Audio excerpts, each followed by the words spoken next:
Kultuuriminister Indrek Saar, kolasite täna terve päeva Setumaal ja Põlvamaal ringi. Mis siis päeva peale silma jäi?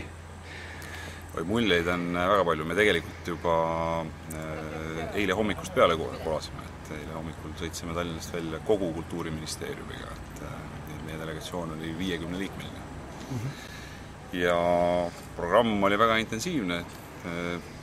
Kõigepealt peab ütlema, et see oli emotsionaalselt kindlasti väga positiivne kogemus meile kõigile. Et see külalislahkus, mida meile osutati, see hea huumorimeel, millega asju tutvustati ja teiselt poolt see põhjalikkus ja koha spetsiifika tundmine, mis kohalikel tegijatel ekspertiisil olemas on, et see oli kõik väga põnev ja loomulikult väga detailiderikas, nii et seda kõike kirjeldada ei jõua.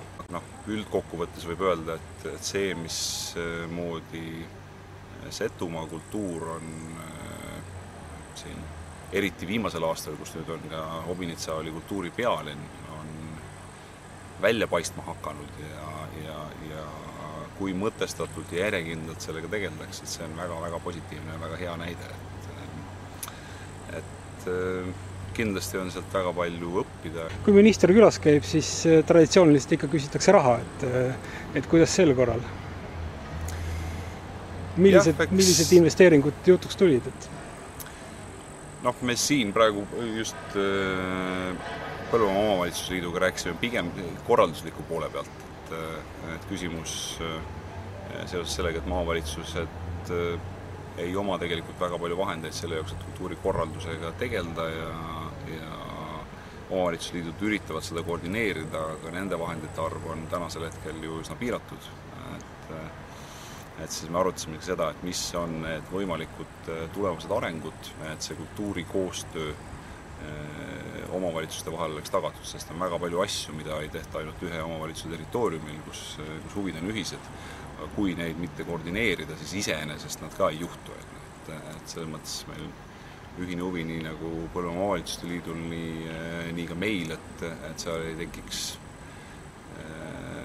tekiks nii-öelda auku sisse või seal, kus see koostöö ei ole võib-olla kõige paremini korraldatud, et seal saaks teha nii tehtud. Aga see otsapidi on ta kindlasti jälle osa sellest samast haldus- ja riigireformist. Teema, millest me rääkisime põhjalikult loomulikult, on Setomaa omavalitsusjuhtidega, et on Setomaa kultuuriprogramm, mis on olnud väga palju abiks, nagu nad ka kinnitasid, ja tegelikult aidanud kogu seda Setomaa kultuuri arendada ja kinnistada. Aga loomulikult ideid ja tegevusi on alati palju rohkem, kui seda raha on ja mis seal salata. Masuaegu löödi esimesena kärpekirves just sellistele asjadel sisse ja see number jäi 3% võrra väiksemaks tol hetkel. Et me oleme nüüd siin 2 aastal 10% ja 5% jagu seda suurendanud, aga ta on kaugel sellest, mis ta oli tol ajal. Ja see on üks kindlasti selline teema, kus me püüdsime koos mõelda, et kuidas edasi minna.